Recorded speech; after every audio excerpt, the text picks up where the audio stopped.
Good morning, everybody. This is Scott Duffy, and I want to welcome you to What Now? For all of you who are joining us today, we are live casting this show across Facebook, YouTube, Instagram. You can find us on LinkedIn, on Periscope, and I want to welcome you. And if you're new to watching this show, you're new to seeing it live, what I'd love you to do is this. We ask every day for you to drop in your name. So in the comments, if you can drop down, write down your name, the industry that you're in, and the biggest challenge that you're having today in your business so that I can use the next hour to help customize the show and build it around you and what it is that you need. Again, I'm Scott Duffy. It is Friday. I cannot believe it is Friday. And it's a big Friday. It's Good Friday. We've got Easter this week. We have Passover this week. So a lot of people are celebrating. And again, if you're just joining us, I want to say hello and welcome. And please drop your name into the stream. Drop your name into the stream, the industry that you're in, and the biggest challenge that you're facing today in your business. So we can use that to help customize this show today. And I'd also ask if you could please share this stream. If you could share this with your friends, your family, your coworkers, anyone that you think could benefit from the information that we're going to share today. We're going to give this just a few minutes to propagate across the internet. Again, we're coming to you live every single day, 10 a.m. Pacific time, across Facebook, YouTube, Instagram, LinkedIn, and Periscope. And this show can also be heard daily on Dash Radio. Or you can download the podcast, What Now with Scott Duffy. There is a lot of good news coming out this morning. And so I can't wait to share this with you. There is some really good news that is coming out this morning and just being reported. New ways for you to be able to get access to stimulus cash, not just on the business side, but on the personal side. There was an announcement about an hour ago, and I've drilled into it, and I'm happy to share everything I've learned with you to help you to be able to access the stimulus cash and get it into your bank account even faster. So again, we're going to give this just a few more seconds here before we kick off and kick off with radio. And again, I just want to thank all of you for joining. And one last time, if you're just joining us, if you could put your name, your industry, and the thing that you're the most concerned about or biggest challenge that you're having in the stream, I'll use that to customize this show. Excuse me. So here we go. Good morning. This is Scott Duffy, and welcome to What Now with Scott Duffy. I want to welcome you from wherever you're listening. You can tune in each day at 10 a.m. Pacific time to watch the live broadcast on YouTube and Facebook, listen nationwide on Dash Radio throughout the day, or download the podcast. Now, this show, it is for entrepreneurs, small businesses, and those thinking about starting their own company. It's for people affected by this economy. Maybe they lost their business, they lost their job. Maybe they've been furloughed, or they're a contractor who's seen all of their consulting contracts go away in what seemed like a heartbeat. It's for people asking, what do I do now? And how do I come out of this period even stronger? So again, I want to welcome you to the show. And if you're just joining us live over social media, if you could drop your name, the industry that you're in, and the biggest questions you have or challenges you're facing into the stream, I'll be sure to answer as many of your questions as I can today. Our focus for today's show is what to do when things go sideways. And we're going to talk about things like bills. We're going to talk about contractor collections. We're going to talk about bankruptcy. And we're going to talk about how to manage through this crisis with your teams as well. What I've noticed over the past 24 hours, and it's really interesting to kind of check the temperature and get the pulse of how people are thinking, what they're doing, what they're experiencing. It's interesting to get the pulse based on the emails, the text messages, the DMs that I get between the time a show ends and begins the next morning. And I can tell you that over the past 24 hours, what I've seen is concern. I've seen concern from people with regard to what they're going to do with their business or personally to catch up. and to catch up on the bills, to catch up on the piling debt and things like that. And so I want to talk to you about that today because there's some really specific strategies that you can do to really help set yourself up and protect yourself. And again, as a business leader, I want to share, like I do every day, that I used to think earlier in my career that the most important job that I had in business, the most important job had something to do with maybe having the right idea, maybe being there at the right time, being a great leader, writing a great plan, executing flawlessly. But what I've learned is the most important trait of any business owner has nothing to do with business. The most important thing that you need to do is learn to protect yourself. So if things go sideways, they take longer than planned, they don't work out as planned, something comes out of nowhere and it knocks you off course, you can bounce right back. And that's what we're going to talk about today on this show.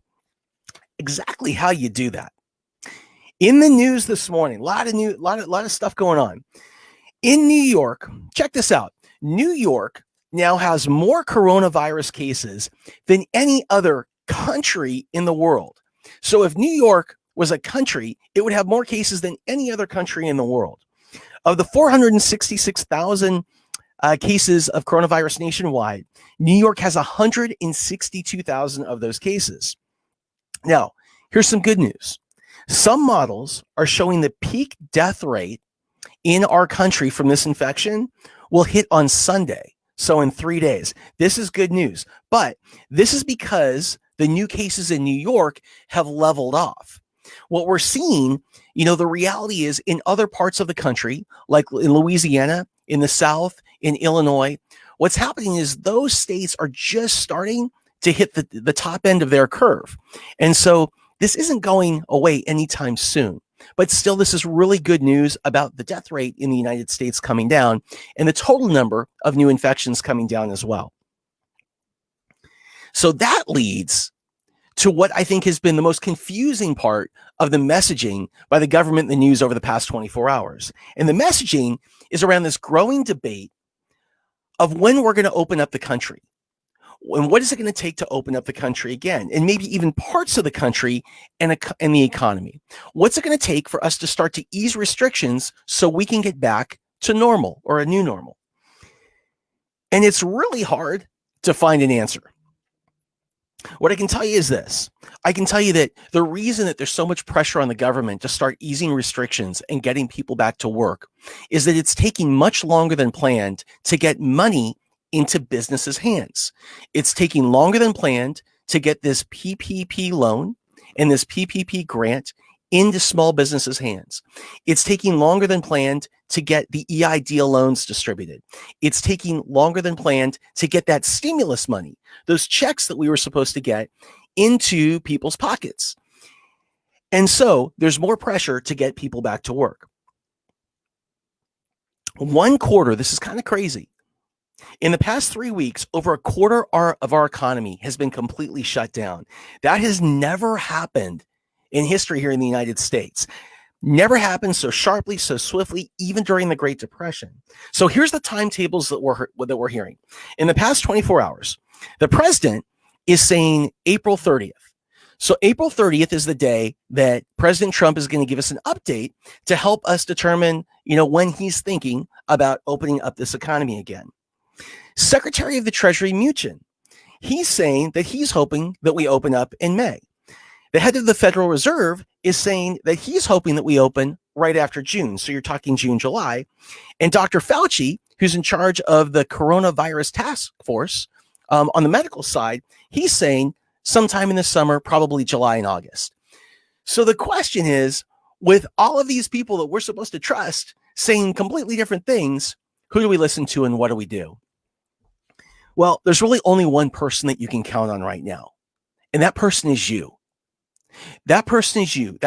And what I mean is, we need to be super focused right now together on what it is that we focus on, how we protect our downside risk, how we protect our cash, how we adjust, how we pivot and adjust our businesses in order to effectively create a stronger foundation underneath us, stabilize our personal finances, stabilize our businesses, and then position ourselves to move to move forward stronger out of this crisis. And, it wasn't until last night that I really started to think about this idea of us staying at home and really what a privilege it is. Because Pat Carney, thank you so much. And thanks for joining us, Pat. Pat sent me a great article this morning. And what he shared is, if you take a look at the people that are living paycheck to paycheck in this country, which, by the way, is most of America. If you look at the people that have the lowest incomes, the bottom 20%, that really are the ones that we count on for a lot of service jobs out there in the United States. What you find is these are the people that when they're told to stay at home, they can't work. There's no other way for them to make money. And so they have to make a really tough choice.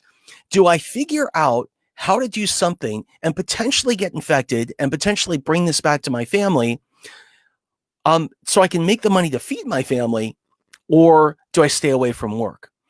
And so this idea that's going around that everyone's okay, we're on Zoom calls, we're on social media, we're doing live streams, and this idea that that's the way that this nation is operating right now is a bunch of bullshit. That's the way that a part of the country is operating. But most of the country does not have this privilege that many of us have. I'll give you an example. I'm in Los Angeles today, and in the LA Unified School District, it's really interesting. In the LA Unified School District, I was reading that there are 600,000 kids that get their only meal of the day through the school's lunch and breakfast programs. 600,000 kids. There are 20,000 kids in the LAUSD that get their only shelter of the day, their only shelter when they're at school because they're homeless. So when it comes to learning and it comes to learning at home, my kids are learning at home. Their school district is working with Google Apps. They're working with Zoom, and they're conducting classes every day. My kids are logging into Zoom. They're doing it at home. It really hadn't connected with me about what a privilege that really was. In the LAUSD, I was so proud of what they did. The LAUSD made a decision to spend $100 million to make sure that every student, and it didn't matter what your socioeconomic background was, every student was going to get access to either a laptop or some kind of like an iPad, some kind of a pad device. And for anyone that couldn't actually log in to remote learning and get lessons, Verizon, I want to say their name 5 times, Verizon, because they did such a great thing. They are giving away Wi-Fi and free internet access to anyone that doesn't have it, so that everyone's on the same playing field when it comes to learning. So again, I talk about gratitude. And if you are on this live stream, I want you to be really grateful for the fact that we have this opportunity to be with each other, that you have access to a computer or some kind of device that you can use to log in, that you have access to the internet, that you have access to Zoom or other tools, because in this country, it really is a luxury that we're all so lucky to have. Now, there is some awesome news that came out this morning, and I got to share it with you. We talk frequently about ways, specific strategies that you can use to get government stimulus money into your pocket. And one of the biggest points of frustration that I have found with people that watch this program and just throughout my network has to do with these $1,200 and up stimulus checks that people are supposed to be getting. Now, this isn't for your business. This is a check for you personally. If you make under $99,000 a year, or you were laid off this year, so you're not making anything, you're eligible to receive these checks. They start at $1,200, and then there's an additional $500 that you can get per child. Here's the problem.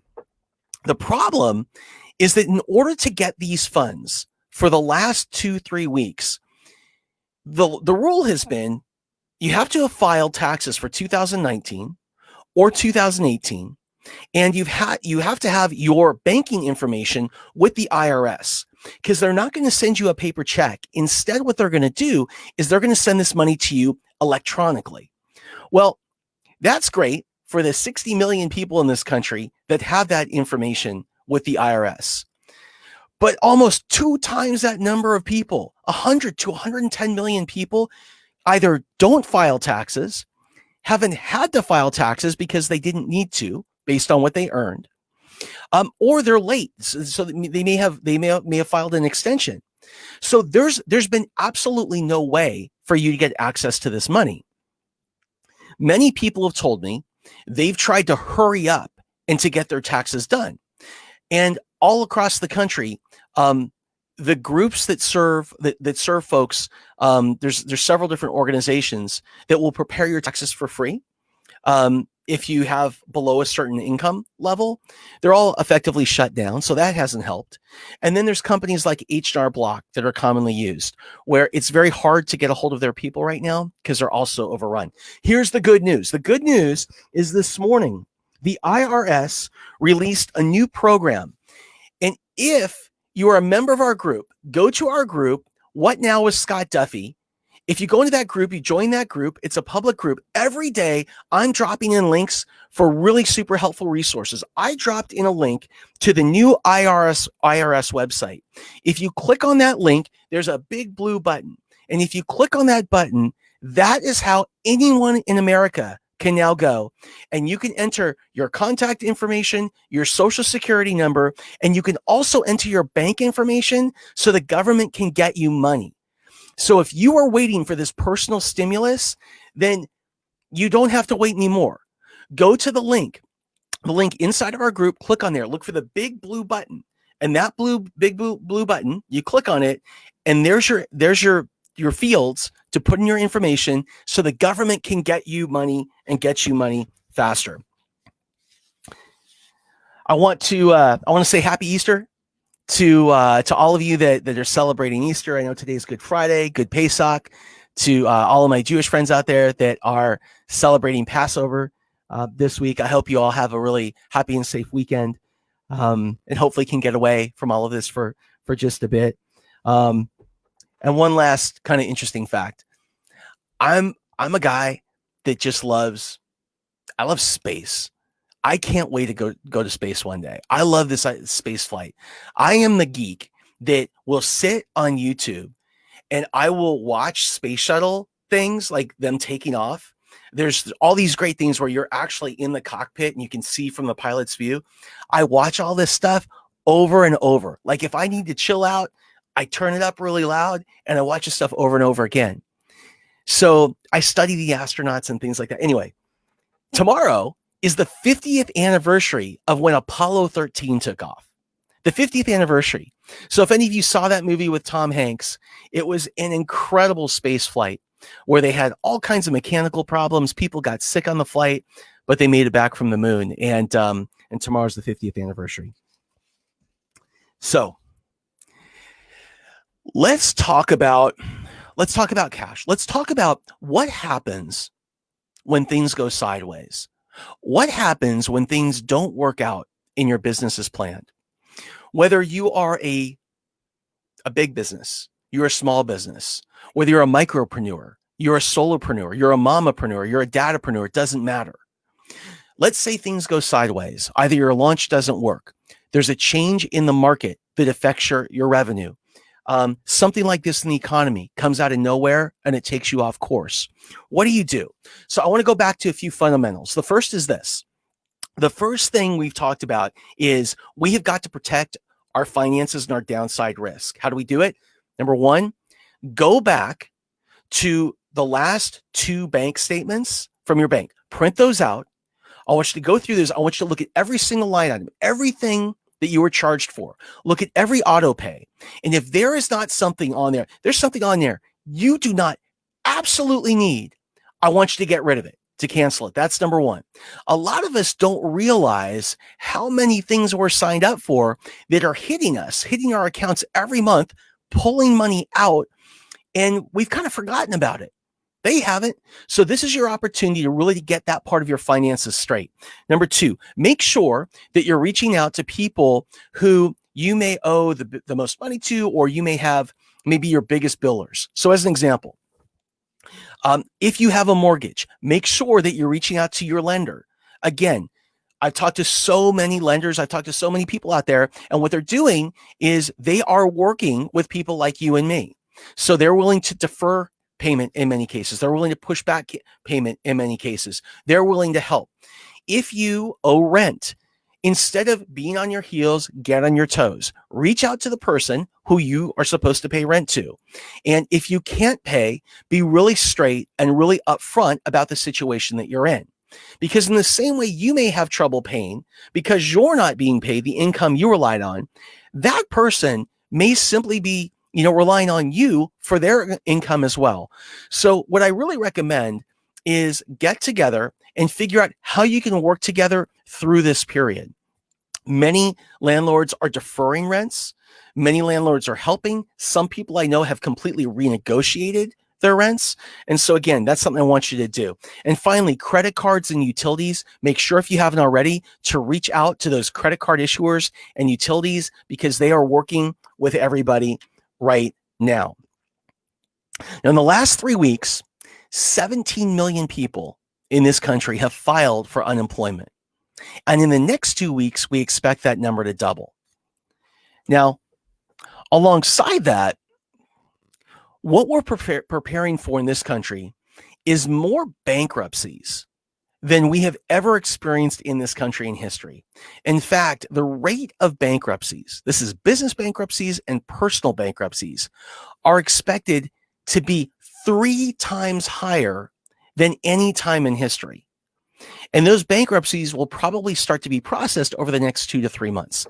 So I want to talk to you about bankruptcy. In 2008, so I talked about this on the show before. In 2008, I was flying high. Things were great. Market crashed, lost all my money, lost everything. Went from really living my dreams to being $400,000 in debt. $400,000 in debt. Gosh, we had our first kid. We got pregnant with the second. And it was a really tough time. I tried to get work and I wasn't able to get work because the kind of jobs that I would apply for, those jobs just didn't exist. People weren't hiring for those kind of jobs. I tried to get companies financed and people just weren't investing in the kind of companies I was trying to get financed. And I didn't know what to do. And I had several people advise me that I should declare bankruptcy. And it was the last thing I could ever imagine me doing. There was something about it. There was no way I was going to go down that route. And I didn't want to go down that route because I was really embarrassed. I felt really ashamed. I felt like there would be this stigma attached to me for the rest of my life. And so I didn't do it. And I had all these really successful, super successful people around me that were saying it's something I should do. Because in America, one of the things that is awesome about this country is the foundation of our economy is entrepreneurs like you and me. It's entrepreneurs like you and me. It's small business. It's medium-sized businesses that serve as the country's foundation. And so there are laws in place to help support entrepreneurs. And if we stub our toe, if things don't work out, to help us get back into that process of innovating and hiring and helping to lift the economy again. And bankruptcy is one of those mechanisms. And it's there in place to help people. It's there to help you. It's there to help you get back to what you were doing again, so you can go and build companies and hire more people. So I didn't do it. And I kept getting deeper and deeper and deeper in the hole. And, I just remember it was so frustrating because my phone wouldn't stop ringing. It was bill collector after bill collector after bill collector, debt collector after debt collector. It would not stop. And I would get on the phone. I try and negotiate with them. They were really tough. Nobody would listen. Nobody would negotiate. And it just really started to wear me down. And so I decided that bankruptcy was something that I should do. And many of my friends have declared bankruptcy. Now, bankruptcy, by the way, there's a whole bunch of different ways that you can do it. So one way that you can file for bankruptcy is just a reorganization.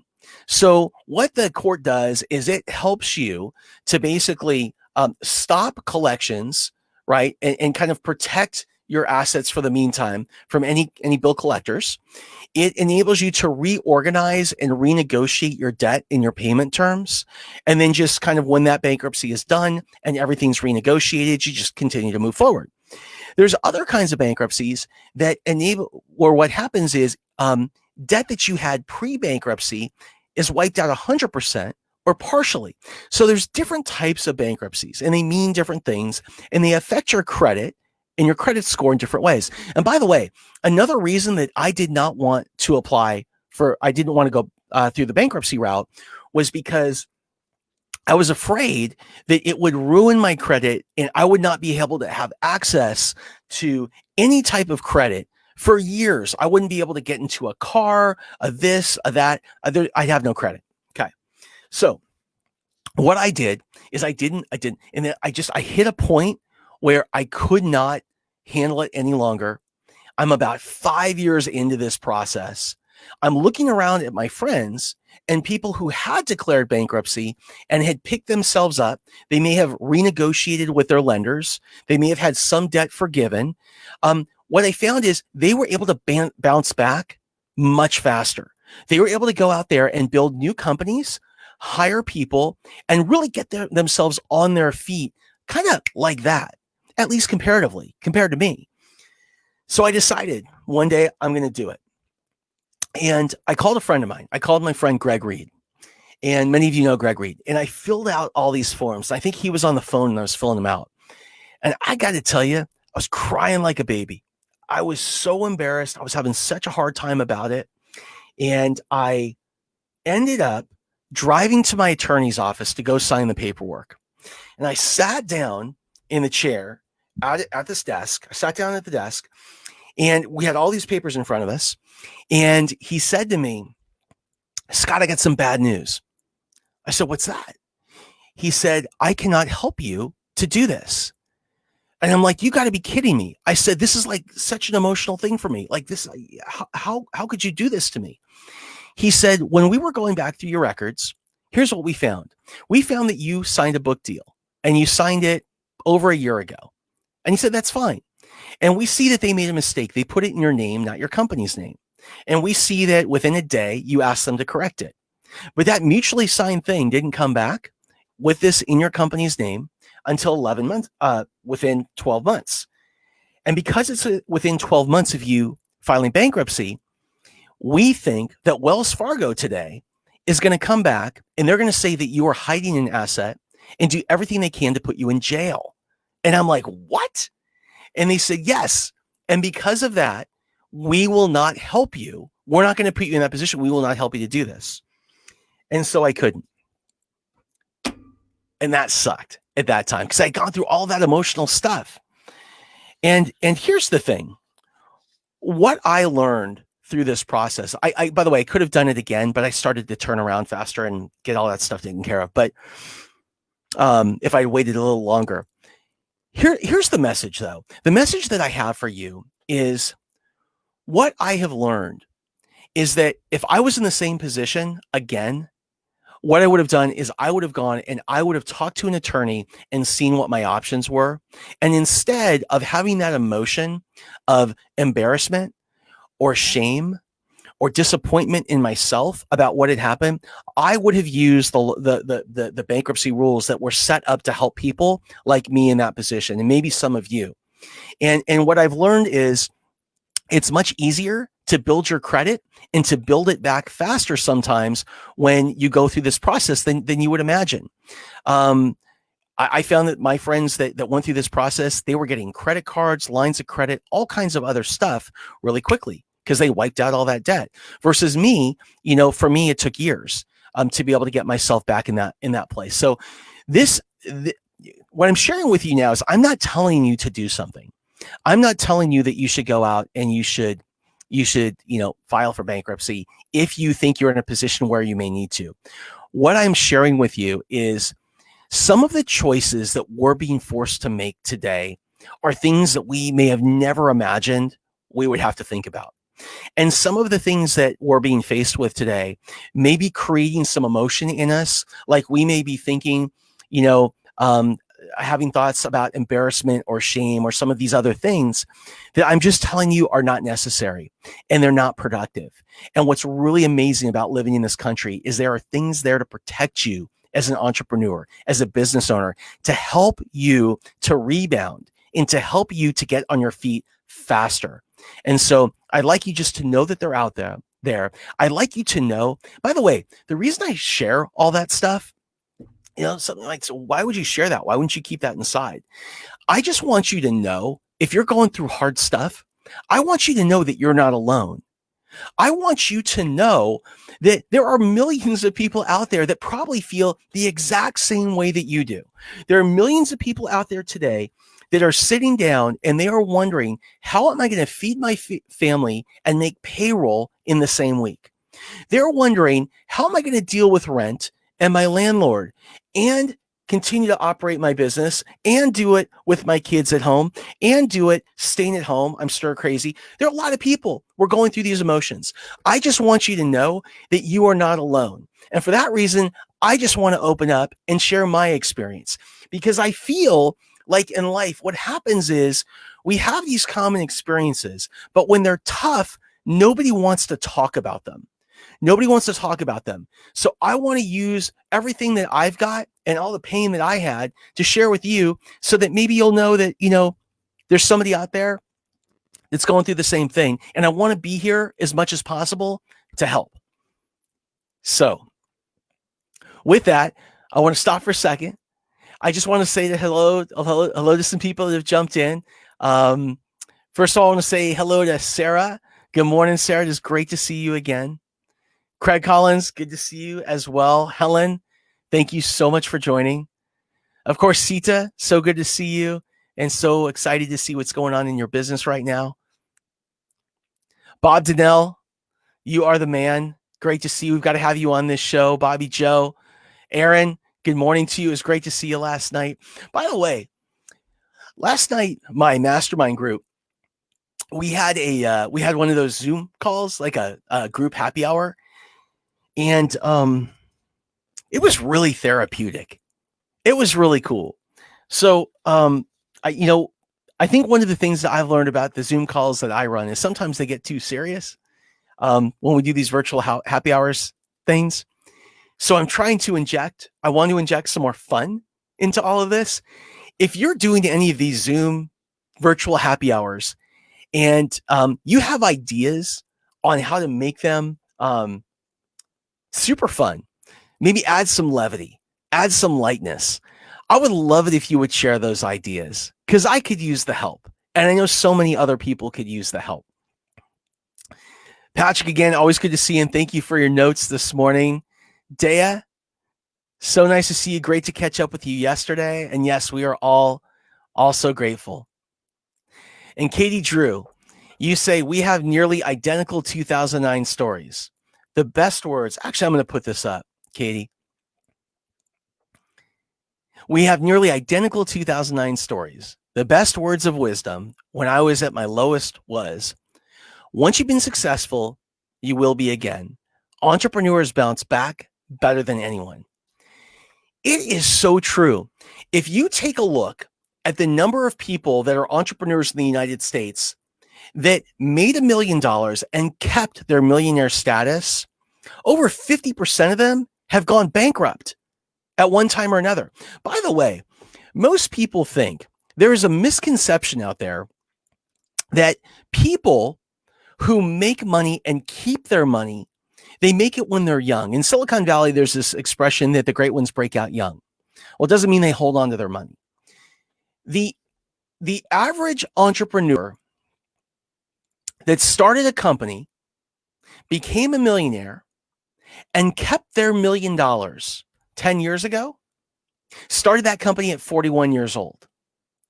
Today, the average entrepreneur in the US that starts a company, becomes a millionaire, keeps their $1 million, starts that company at 44 years old. And I'll bet when this whole coronavirus thing settles down, that number moves up to like 50 years old, right? And so if you feel like you have to restart, or you have to kind of kick things back into gear, you feel like you've lost a lot of time, you feel like you're different because you may be a little bit older, 40 plus, and you're not in the financial position that you thought you would be, or maybe it's too late in your life, you can never reach that financial abundant status that you wanted. I'm here to tell you that, damn, that it happens a lot later than most people think. Another thing that's a big misconception around all this is that people tend to think like we got to be scrappy today. We got to be super scrappy. We have to be scrappy about the way we start our companies. We got to be scrappy about the way we manage our existing companies, the way we scale our companies. We got to be scrappy, maybe scrappier than ever. And scrappy is good. Most people, when they start a business that come to me, one of the reasons they come to me is they want to raise money. They want to raise money from me, or they want me to share with them how to raise capital. And there's a misperception that everybody out there that's starting a business, except for you, has raised money. That exists in some places. And I get it. I mean, I remember when I was in the tech business, I would go online and I would have like the trades that I'd read in the morning. And I read a lot of venture capital stuff because I want to know where the money is going.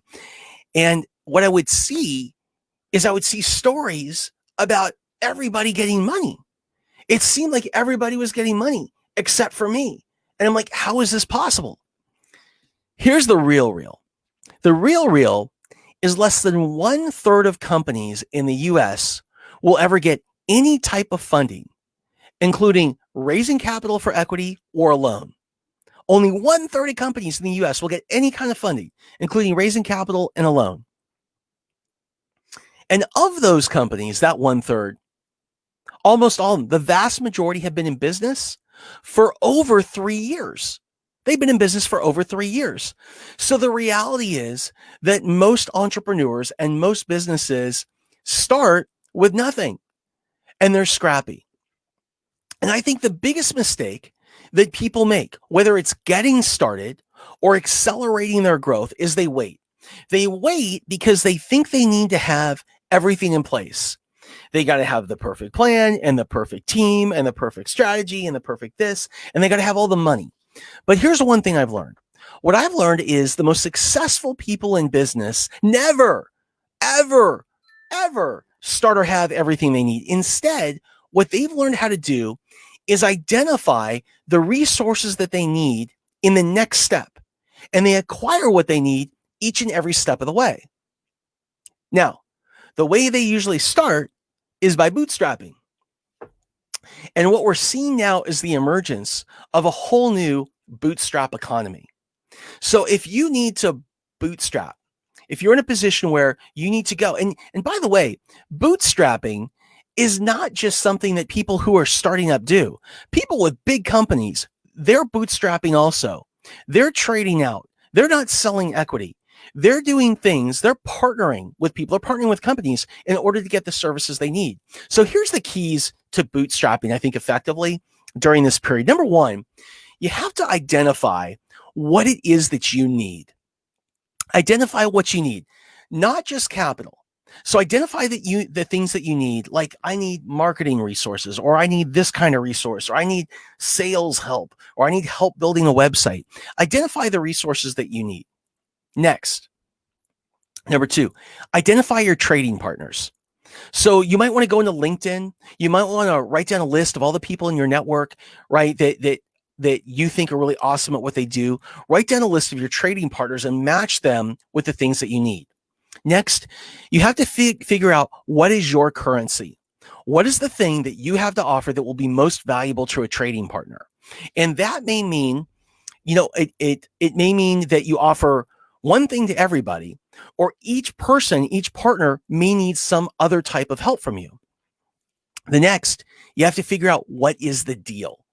This is really important. You have to figure out what's the deal, because most people that bootstrap don't just bootstrap in one area of their business. They bootstrap in lots of areas of their business. And so you have to figure out what the deal is. And this is important because if you're bootstrapping in a couple of different areas, You can run out of time if the deal that you have, what you're offering to give the other person, is too much. So it's super important that you limit the number of people that you're bootstrapping or trading with, and that the deal is something that you're going to be able to do and you're going to be able to perform and follow through on your side. Also, kind of for bonus points, you always have to overperform. You have to overperform like crazy. And here's why. When people don't get paid, they fail to pay attention. When they don't get paid, they fail to pay attention. The only way that you can keep their attention is by over delivering and creating a win that is so big for them that getting your stuff done, like making you happy, is the number one thing on their list, which is so, so important. So again, right now it's all about being scrappy. Right now it's all about knowing that we are in this together. Right now it's all about knowing that we share common experience. Right now it's all about knowing that those feelings that you have, where you may feel that you're alone, those feelings are things that we all as a community, as a country, are sharing. You are not alone. Right now it's important to know that there's never been a more important time not to wait and to get started. That you don't have to have everything in place before you do that. Get on your toes and not your heels. Determine what you're going to need just for the next step. Acquire those things and then move on. And then focus on the next step. And if you need to, bootstrap. And we just shared some ideas on ways to do that. So let me go back to your questions here. So Aaron Hagman. Aaron has got a remarkable business. Aaron is he has a company called DDI, Delivery Drivers Inc., and they are the number one provider of drivers to like Amazon and Walmart and Grubhub and all these people that are delivering to your home. And we're going to actually have Aaron on the show because he has learned so much going through this crisis, not only about this driving space, but also about how to manage 1099 workers during this global pandemic. And so Aaron and I spoke about this last night, and he's going to be coming on with us next week. And I'm really looking forward to that. Andrea Roberts. So you have got some ideas for how we can make our Zoom meetings and our virtual happy hours a little bit more lighthearted. And some of the ideas here that you have are to throw in games, to throw in improv, and try communicating something without talking. It's fun. Use body language, a posture to represent how you feel right now. Make silly faces, play charades, choose a word that when someone says it, everyone has to clap. That's a cool idea. That's actually a really cool idea. I did want to share that this is a great area for innovation. We talk every day, and I share with you about ideas on how companies are adapting, how they're pivoting in this market, and coming up with new products and services that people are willing to pay for to meet new needs. Well, there's a company that's based in the Midwest, and they're in the training industry. And their whole thing is they provide outdoor adventures and experiences, and they're all built around team building. So their clients are people like Microsoft and AT&T and things like that. And all their revenue came from doing these in-person, like cool, crazy events, kind of like the ones I do with my mastermind. Well, when the economy shut down, they had to shut down as well because they needed to, everything was live. But what they decided to do is pivot in a couple ways. One of the ways they're pivoting is they've created virtual ropes courses and virtual games and virtual activities that they can provide for companies to help create team building in this kind of environment. So they're doing these Zoom calls and they're creating like virtual pamper polls and things like that for team building. A question I have is there a business around hosting virtual happy hours? Like, is there a business around doing this? Is there a product that you could sell with a guide to selling a a guide to doing a really effective virtual happy hour, from how to create the invitation and who to send that out through, to where to put the link and how to market the link, to what to do and how to manage that meeting so that it meets your objective. It's either, serious, we're getting a lot of work done, it's lighthearted, it's communication, or how could you take that idea and that inspiration and apply it to whatever your business is today? What could you do differently in your business today? And how could you pivot to meet some of these new and emerging market demands? And let's take a look back here at our comments. Sarah, I do agree. I agree that the only way for all of us to get through this stronger is to go through this together. And so, again, by sharing experiences, I think this is one of the most important things that we can do. Another important thing that we can do for each other is to watch out for each other. And I was sharing with you on yesterday's broadcast how there's so many people out there that are hurting, but they're afraid to say anything. I kind of keep coming back to this theme today as well. And they're hurting. And the question is, what can you do to pay better attention, to have your radar up? So if someone out there is hurting, they're not talking about it, you think or you see they may be going dark, what can you do? How can you reach out to that person? How can you get through and break through to that person and have a conversation with them and let them know that they're not alone, and potentially give them some tips and tricks and advice to help them to get through this period? Again, I think that this is so important right now, and an area, really the only area where I'm asking for all of your help. We have a really cool week planned next week.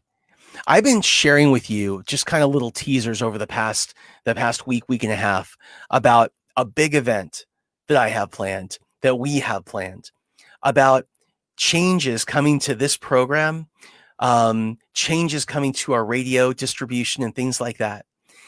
And I want to share with you every day, but keep running into this thing that in tech we call the Mythical Man Month. So think about this. When I was a young guy, I was like 24, 25, and I was working in my first internet company. I would go back to the developers. I was like the only sales guy and business person. And I would go back to our developers, our tech team, and I'd say, I need this, or I need you to build that. And they'd say it would take this much time. And I'd say, well, let's put 2 people. Let's put 3. Let's put 4 people on it. We'll make that development happen faster. And they'd say, not necessarily.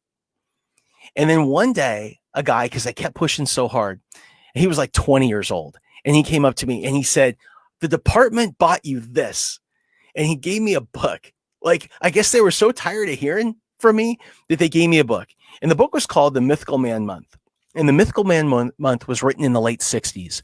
And it is a fundamental textbook for engineering departments and colleges all over the country. It's something that you typically would read in your first semester when you first start programming. And basically, there's a couple things that stand out. And one is, the more people that you throw at a problem doesn't necessarily increase the speed that problem gets solved. So think about this. In terms of mapping out a software development project, what you would do is you put together a month. This is how we do it. And you have a calendar. And you would say, how many people does it take to accomplish that task in a month? And then you block it out and you'd say, okay, if we put 2 people, could we do it in half a month? And 3 people in a third of a month? And what you find is, when you're writing tech and you're coding, or you're writing a business plan, or sometimes you're making creative, the more people you get involved, the more it actually screws the whole thing up. And so the first thing in the Mythical Man Month is, the more people you throw at it may not necessarily help you to get it done faster. The second thing is, the closer you get to the end of any software development project, the faster or the further you actually are away from the end. And here's why. That's when all the bugs come out. That's when you get so close, you see all the little things that need to be fixed and adjusted. And so It has felt like the mythical man month for the last week for me, but we are really close. And I am so excited to share with you new updates to our program, to share with you an event that will be coming up on April 30th. That's all I can say, April 30th from 8 a.m. to 12 midnight. And also an incredible new sponsor, an incredible sponsor.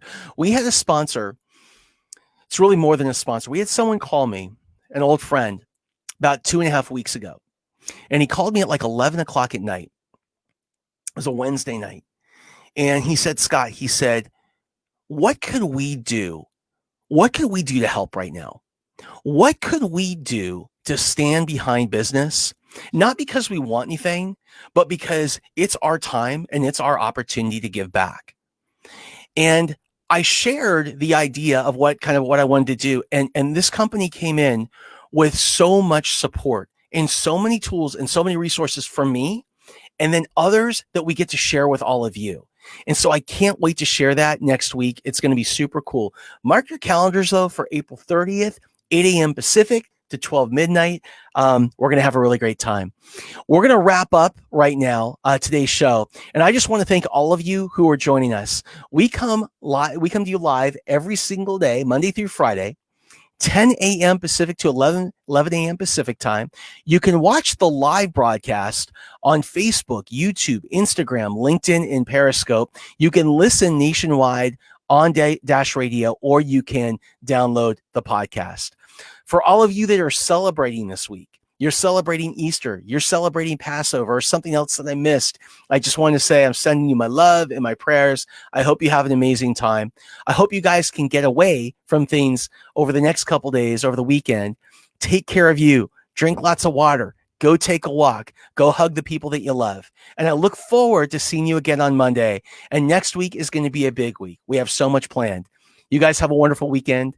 And until we talk again, keep breaking through.